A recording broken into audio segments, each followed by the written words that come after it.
All right. Well, welcome everybody to another episode of Advocacy at Work. I am your host, Tim McDonald, and today I am honored to be joined by Adrienne Falcone-Godsell. How you doing, Adrienne?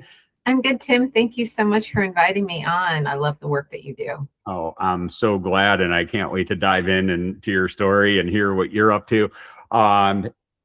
What I'd really like to do is just have you tell us a little bit about the work that you do now and kind of what led into your work that you do now.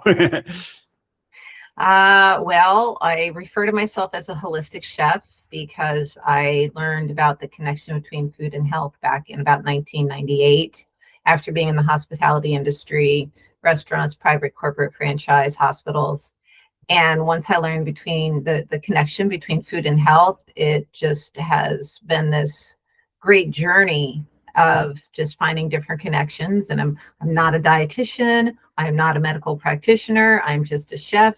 And I've seen amazing things happen with food. And I like to I like to share my tips and tricks with everybody. That is fantastic. And I know that food has a lot to do with our health. As a liver transplant recipient and colorectal cancer survivor, I definitely know, not only through my treatment when I talk to a nutritionist at Moffitt here in Cancer Center here in Tampa about that, because my wife and I are both pescatarian, and the importance of protein and fluids in your system, especially when you're going through treatment, and then also like learning about my liver and what your liver does and the food that you put into your body and processes almost everything that you put in. So I'm really interested to dive in here and talk a little bit more about this. But before we get too far, I always like asking this question just because it kind of frames the rest of the talk that we're going to have. How would you define advocacy? How would I define advocacy? Gosh, having a voice for the voiceless. And maybe people don't even know that they need something talked about. I think maybe that's where I would kind of go until they realize that, wow, yeah, okay, so this isn't normal and I can get help for this kind of thing, just being there. Yeah, so kind of that, and I just love this question because I've never had the same answer twice. But I kind of like, because I think where you're kind of going, and you can, correct me if I'm wrong here, but it sounds like, doing that in a way that lets them kind of hear another voice say something that they can connect with, and then they don't feel alone. Yes. Our mutual friend, Vincent Lancey, he's the one that connected me to you. We're both TBI thrivers, traumatic brain injuries, and it's the silent injury. And unless you know what's going on with it, you just think differently, and it can be scary. And I mean, and as well, you're a transplant thriver and a colon cancer thriver, not just a survivor. I mean, so yeah, I mean, you get it. Yeah, no, and I'm also by profession a community builder, so I know like all these things kind of tie in. I've learned so much about advocacy and community have so much related together. But before, I don't want to just talk about me, but as we go, I'm always interested, like because I know you say you're basically a cook, right, a chef, and so I'm always interested. How did you get involved in that? Because I always find it interesting, like how people get, on their path to doing what they're doing. Because I don't think most of us when we're young don't say, oh, I'm going to be a chef when I grow up, or I'm going to be this when I grow up. So was there, what kind of got you on this path, moving in this direction? Actually, I was really young. We have to go back into I guess it was the mid 70s. I'll be 58 next month. And there was a movie called Who's Killing the Great Chefs of Europe? And it was one of those like really bad mystery drama comedy kind of things that was out there back then. And one of the chefs was a pastry chef from France, and he was making a dessert called a bombe. And it's like different layers of ice creams, and then you flambe it at the end. And when he flambéed it, it blew up. But I was like, I want to be a pastry chef when I grow up because of all the fanciness and everything that was going on. And then my parents had a deli in high school that was like their retirement business when we moved down here to Florida. And that's when I got my first bite of hospitality per se. And so, being Sicilian, we had the Italian deli, we did the party trays, which are now called charcuterie boards. And I was the only one who could touch those. The meat and cheese, that was it. That Adrienne did those. No one else was allowed to touch it. So that's where my love for hospitality started. So, I mean, like 8, but then 14 years old is when that journey began. Yeah. And, I know that, we talked a little bit before we started recording, but you've kind of taken that and really, when did you find the connection between our health and food? Fun fact, my senior year of high school, I became hypoglycemic to the point where I didn't know until I was singing in choir or chorus, and I passed out in the middle of class. Like I was on the top riser. And of course, my parents took me directly to the doctor. We did the 4-hour glucose tolerance test. And he was like, yep, you're hypoglycemic. And you have 2 choices. You can start eating 5 to 6 small meals a day, high protein, complex carbohydrates, or you can become insulin dependent because your pancreas is going to burn out. And I'm like, I don't know what my pancreas is, but I know I don't want it to burn out. And just by changing what I was eating, I was more balanced. I had more energy. I wasn't as moody as a 16-year-old teenage girl is going to be. So that's kind of where it started. And then it was back in 98 when I fell into natural foods, working up the chain into becoming a chef, that I learned the direct connection between food and health because of food allergies in a health food store. Mm-hmm. And that's when I'm like, wow. So, and then like the complexity of recipes and the price of ingredients. And I'm like, we need to make this simple. And that's what really kicked me off.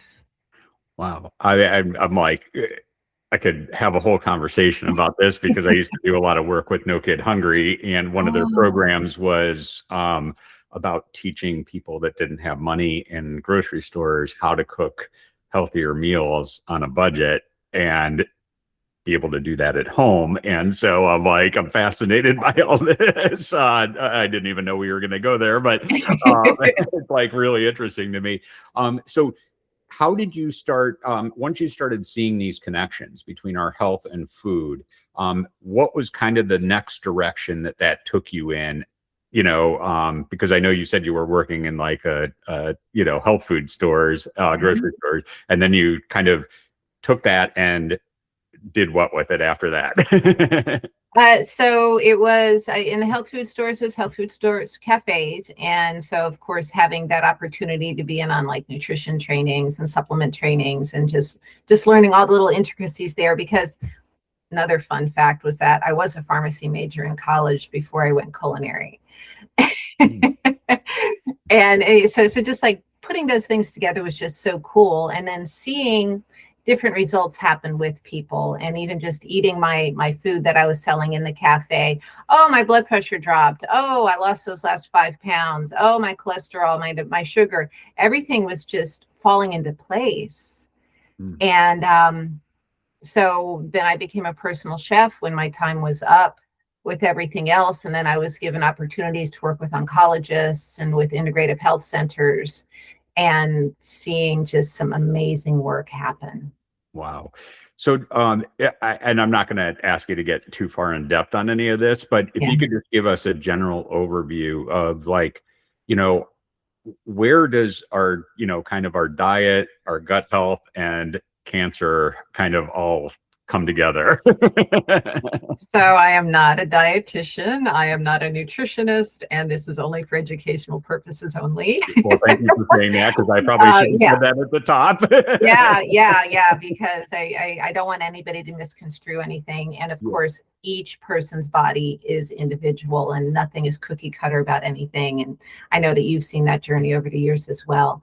It seems as if there's a direct connection between protein and fiber and that fiber coming from vegetables instead of starchy carbs. You were saying that you're pescatarian, and in traditional Chinese medicine, and like fish broth is one of the most beneficial things that you can make for your body. And even when you talk like healthy thyroids and liver health, like bone broth is great. Fish broth, for some reason, is like exponentially amazing for some reason. I don't know why. And I have seen such good results from people drinking that, like a quart a day. But yeah, it's like the protein and the fiber from veg and, you know, fibers. Sugar feeds cancer ish. Theory has it out there.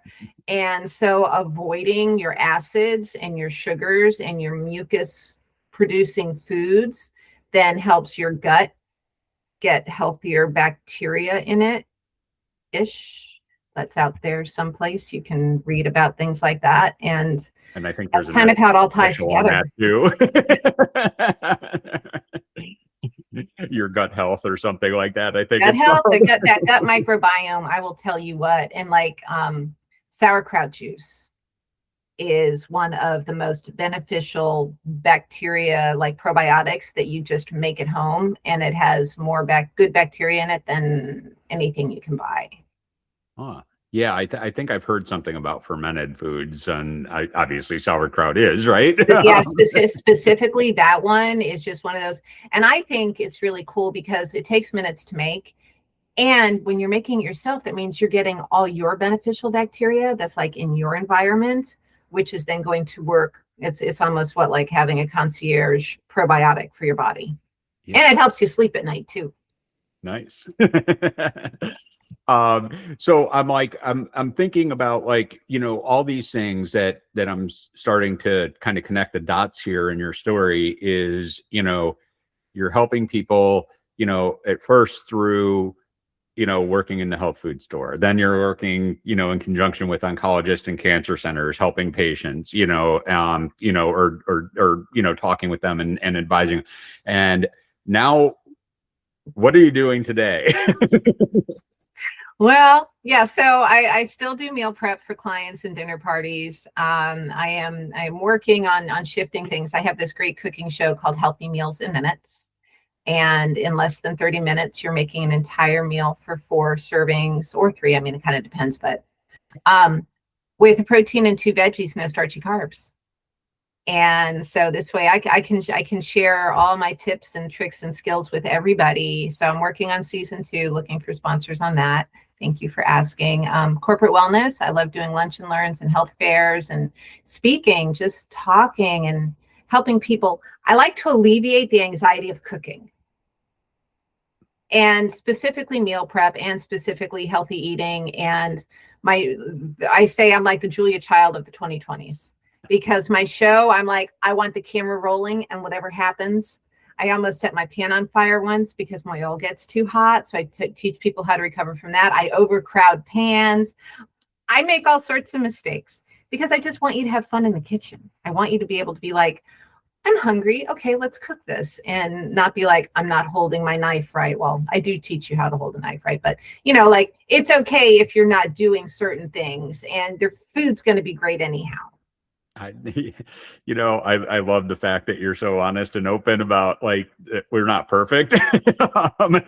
Even though most people, when we see them online today, it always seems like everything's magical and just appears absolutely picture perfect, and you know, everything. And it's like they don't know the real story behind it. And so you're showing the real story kind of behind getting there. I do. I want that because that's what I've heard over the years is I can see it. I mean, my gift that I was given is that I can cook, and I call it, you know, I dumb down recipes, I practicalize recipes, whatever. I try to make them affordable too. You know, if you don't have this, and let's do this. Well, where can we find the best price? You know, fun facts like that. Oh yeah. No, I mean, I really like this. And you know, what I want everybody to understand is, you know, I am hearing you, and I'm thinking, like, you're working with corporations for their employees, right? And a corporation is like the amount of money they spend on employees for healthcare is almost as much as they spend on salaries. You know, I mean, not just the salary, but like all the benefits that they have. And it's like, you know, and our healthcare costs for those, you know, I know as an employee myself, my healthcare costs go up each year. And it's like, imagine if you don't have as many claims for your employees against your policy, how much lower your cost can be for everybody in your organization. And so I'm just sitting here thinking like, you know, the work that you're doing is touching so many people, you know, even though we don't see you like, you know, like I mean, most of the advocates, I mean, you see in my background, Capitol Hill, you see, you know, them going out and being on these panels and everything else and research and everything. But I love the work that you're doing because it's impacting so many people in so many different places. And it's like going into one organization can touch hundreds of people, you know, and I love that as far as like a message that we can send to other advocates. It's not always about like getting in front of the most people. It's just maybe making that one contact that can connect you with a lot of people. So I love that message in your story here. Well, thank you. Yeah. And it is because we all have our own walk, and some of us aren't ready to take that next step. And that is something, like you said, that I do say is like, if I can change one, if I can help one person, because it's that quality of life that we have until we go. We're all going to die one day. That we're here for X amount of time, whatever that time may be. And if that quality of life can be optimal instead of sick, then I know that I've done what my calling is. Yeah, no, that's just so beautiful. And I really, you know, think that, you know, I love the work that you're doing. But before we get too much further, I just have a few fun questions. Okay. Nothing to do with what we were just talking about. Okay. Just to get to know you a little bit better. Lightning round. Or not too bad. Yeah, I actually have it labeled on my list of questions, lightning round. So what is your favorite color? Red. Red. Perfect. Mine is actually blue, even though I got kind of a red shirt on today. Look, we're matching today. And then what is your favorite band or musician? I don't know. We'll go with Def Leppard. All right. I'm not sure. My wife and I are going to London later in June. And she actually told me at Emirates Stadium, I think Def Leppard's playing a concert there. Oh my gosh. Yeah. I think I've seen them like 5 times or 6 times. But like when they first came out back in the 80s, I saw them then. Well, we are about the same age, so I know exactly what you're talking about. Yeah. Oh yeah, when they're first starting out. Well, when they first got big, not when they first started out. I say when they first got big. Yeah. And what's one place you've always wanted to visit but have never been before? On my bucket list is to see a live active volcano. Wow. Yeah. Yeah. And where do you think that's going to be, or where would you like it to be?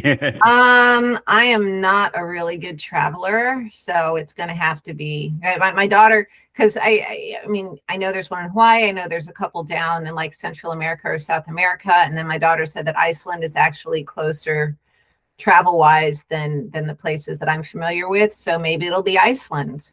Oh. Just get me to an active volcano on my bucket list, and I'm going to be super happy. I've been Okay. fascinated with them since I was a kid. Sounds good. And this is my last question here, and it's probably the one that is the deepest, I guess. Even though the band one seems to get a lot of people hung up to. But what's one thing that most people don't know about you? One thing people don't know about me. I don't know. I'm kind of an open book. I don't like having pets because I grew up now only because to me, pets are like children.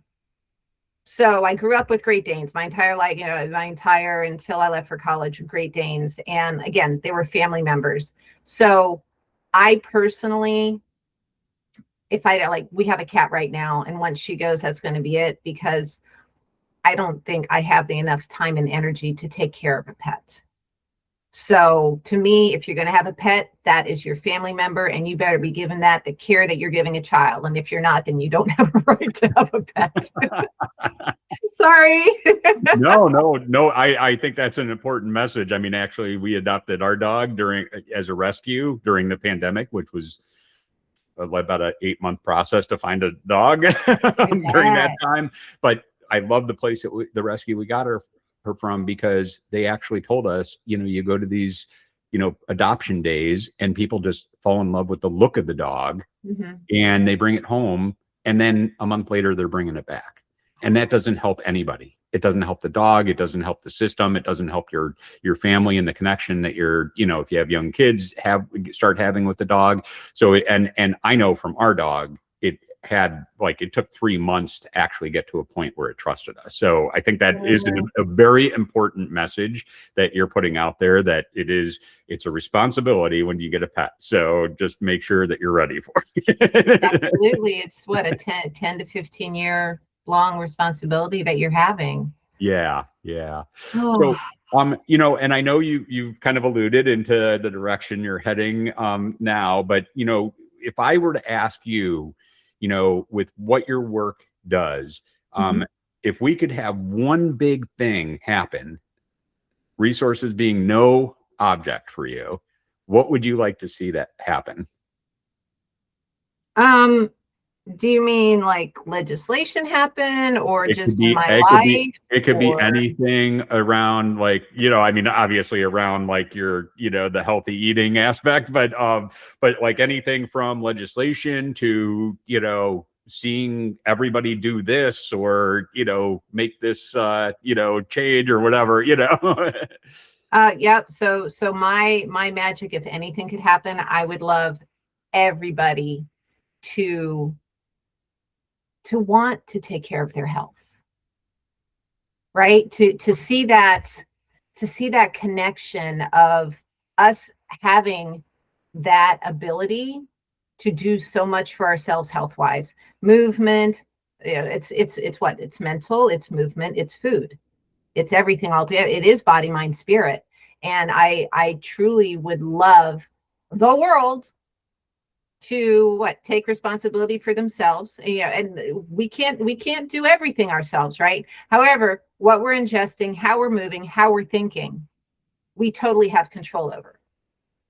So yeah, I don't want to see anybody suffer. No. And you know why I love that? Because I'm really fascinated by a book I read about a couple years ago that was talking about how, instead of treating our health like we currently do, which is responding to ailments, we actually prevent ailments by treating our body healthy. And I think that really aligns with what you're, you just said that big vision was. It's like, just treat our bodies healthy and we won't have all these ailments that we, that we end up with. So, or not nearly as many. So, right. Yeah. They're still going to exist. However, I don't know, 60% of all the ailments we have now, we didn't have 80 years ago. Yeah. And it's like, what's the sense of having longevity if it's going to be spent sick? Yes. Well, Adrienne, thank you so much for being a guest. How can people get in touch with you, learn more about your work, maybe reach out to you if they want to work with you? Thank you. My website is thefoodwhisperer.info, and we're doing, we are rebranding it right now. However, Instagram, it's I Am the Food Whisperer. TikTok, I Am the Food Whisperer. LinkedIn, Adrienne Falcone Godsell. Facebook, it's IAMTFW. YouTube is the Food Whisperer 813. And there's all sorts of entertaining things, including 12 episodes of 12 Reasons to Drink Wine, besides having healthy meals and minutes on there that are incredibly poorly produced, and just a lot of fun with Rosie and I. Rosie pairing 2 wines with each dish that we cook and sip wine and have a lot of fun. That sounds like fun. Well, we will make sure that we list all this out when we publish the episode. But thank everyone for tuning in today to Advocacy at Work. Please subscribe to the Substack if you haven't already, advocacyatwork.com, and we will see you next week. Thank you so much. Thank you, Tim. Thank you for all that you do.